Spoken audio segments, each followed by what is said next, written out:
আর দক্ষিণবঙ্গে আগামী সপ্তাহে ভারী বৃষ্টির পূর্বাভাস থাকছে, অর্থাৎ আবারও বৃষ্টির সম্ভাবনা রয়েছে কলকাতাতেও। আর কোন কোন জেলাতে বৃষ্টির সম্ভাবনা? 28 থেকে 30 পর্যন্ত সমুদ্রে যেতে তাই নিষেধ করা হয়েছে মৎস্যজীবীদেরও, এবং 27 তারিখের মধ্যেই উপকূলে ফিরতেও পরামর্শ দেওয়া হয়েছে। ওয়েদার আপডেটের দিকে নজর রেখেছি আমরা। দক্ষিণবঙ্গে আগামী সপ্তাহে ভারী বৃষ্টির পূর্বাভাস থাকছে।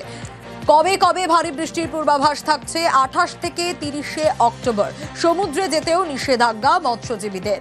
27 তারিখের মধ্যে উপকূলে ফিরতে পরামর্শ। পশ্চিমী ঝঞ্ঝার প্রভাবে উইকেন্ডে বৃষ্টি উত্তরবঙ্গেও, আর দক্ষিণবঙ্গে মঙ্গল, বুধ, বৃহস্পতি আগামী সপ্তাহে বৃষ্টির সম্ভাবনা।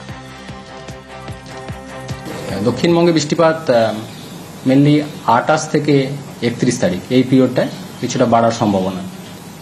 কলকাতা পার্শ্ববর্তী অঞ্চলের জন্য 25 থেকে 27 তারিখ প্রধানত শুষ্ক ওয়েদার, মাঝে মধ্যে আংশিক মেঘলা থাকার সম্ভাবনা।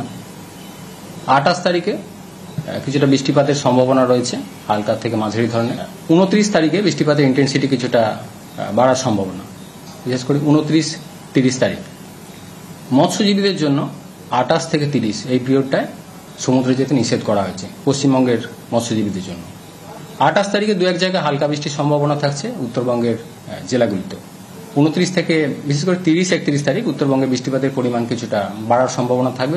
30 তারিখে মেনলি মালদা, উত্তর দিনাজপুর, জলপাইগুড়ি এই জেলাগুলি দু এক জায়গায় ভারী বৃষ্টির সম্ভাবনা।